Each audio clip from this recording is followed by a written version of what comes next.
I seem to be unique in my family in terms of being psychic or seeing visions.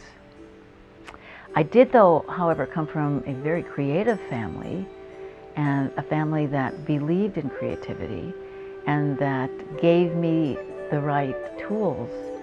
As an artist, from preschool on, I was painting and dancing, so my mother set the stage for me to be an expressive, creative person. I first started to see visions when I was 16. Before then, my spirituality was to go out into the woods and hug trees and, you know, get calm and go back home fine. When I was 21, I had been basically a regular artist in colleges and grad school. And I had a car crash. After the car crash, I was painting differently.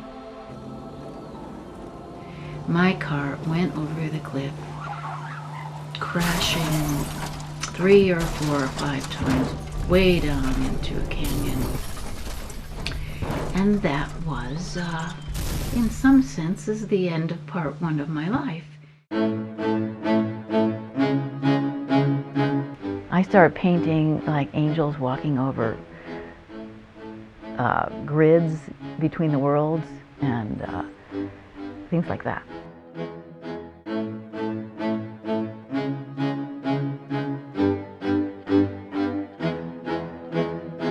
You know, so I sort of went out to another dimension during the car crash. When I came back, I began to do portraits of myself that were really energy portraits. And when I did this little drawing around myself, it was like, boom, I was back to myself. Then these drawings started to pull in. So if there was an attraction here, I would end up in my third eye fiddling around. And once the focus was there, I'd end up being out in space in the stars. So I was learning about the chakras and the portals by doing self-portraits. And that became my art form. And it was just a gradual step into starting to see other people's spiritual bodies. I realized that if I close my eyes and I look at somebody, I'm seeing them as a three-dimensional field of light moving, changing colors, founting from different places, things coming in, you know, and I can see if it's red, if it's black, if it's gray. This is not much fun for the person, and so I tell them to focus right there and like smile a little bit and change the whole matrix, and they do the healing themselves, and then suddenly they're radiant, and then we can work on expanding their light, you know, getting happier. There's realms that go on inside of me that I watch, you know, help out. I mean, people come in like these doctors, like these little people, they come in and they do all this psychic surgery, you know, in places that need to be liberated. It's awesome. When my mom and dad were alive, they were remarkably kind and supportive. I don't think they understood what I was doing, but they never said one negative thing to me.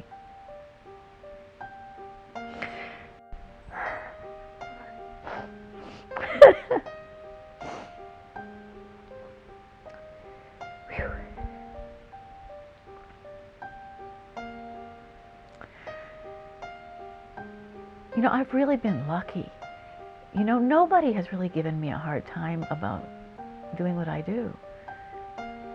The people who find me and are attracted to working with me, they don't have a hard time at all with it.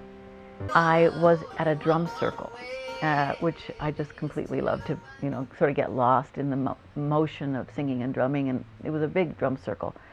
And in the middle of my focus, I started to see a movie in my mind. And it was a Batman movie, and Batman flew in black, and he started to like zap everybody with light.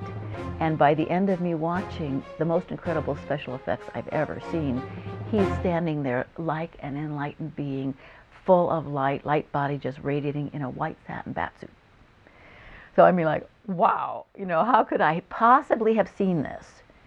And then I thought, well, you know, I'm the only one who saw it, and I'm the only one who is an artist of energy, and so I have to learn how to do video, TV, special effects, animation.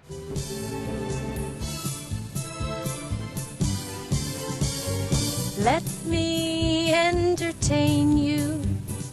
Let me make you smile. I'll take you on a journey in a fourth dimensional style. Let me entertain you. I think the time is right for a movie and a TV show of a different archetype. I have some ideas that I've already written down. I will do most anything to get this off the ground.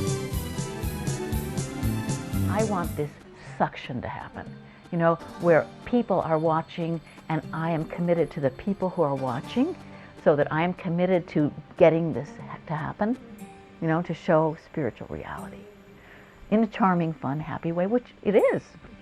Right now, even though I've been working at this for a while, I feel like I'm in my infancy with special effects animation. And the only reason I am not more developed is because I have to do everything. You know, I have to do it from the ground up to get these shows done. I just don't have time to isolate myself, you know, in an ivory tower and just work on the animation vision, which I would love to do. But it's coming anyway. I mean, it's coming. I just have to be really patient and pray for some professional animators to come my way. The land I have that's in Cherokee Park, I call it Fairlandia.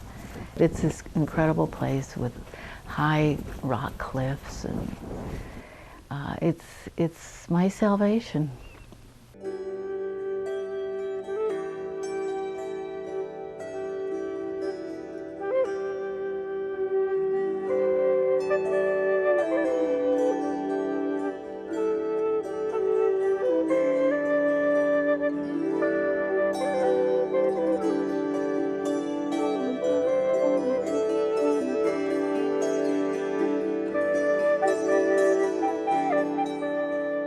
I go out there when, you know, I've just overdone it. You know, I've worked too hard and I've taken on too many people, and after 2 hours of just lying on a rock, putting my hands on the granite, it's like I'm another person.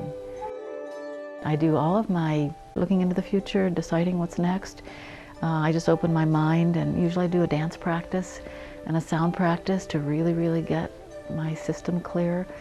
And then all of a sudden all the information starts downloading, and I'm in the presences of a lot of people, a lot of gurus, a lot of unknown people. Just, I'm working on other levels when I go out there. And I don't think I could do it if I didn't have a retreat.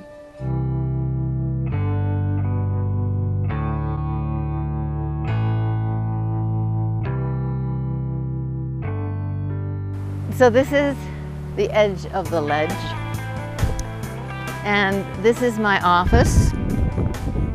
We have quite an interesting story about how the office evolved. Even before there was a real table here, I often found myself sitting in spirit at an etheric table and hosting the heavens. On occasion, I would be met by what appeared to be my higher self, who showed up as a very together lady in a three-piece pinstriped business suit. Now that our aspects have merged,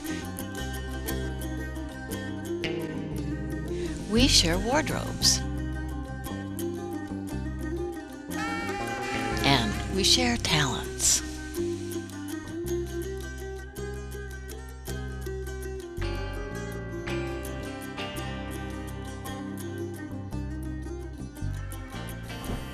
So from my table on the ledge, as the sun is about to set, it's an adieu to you.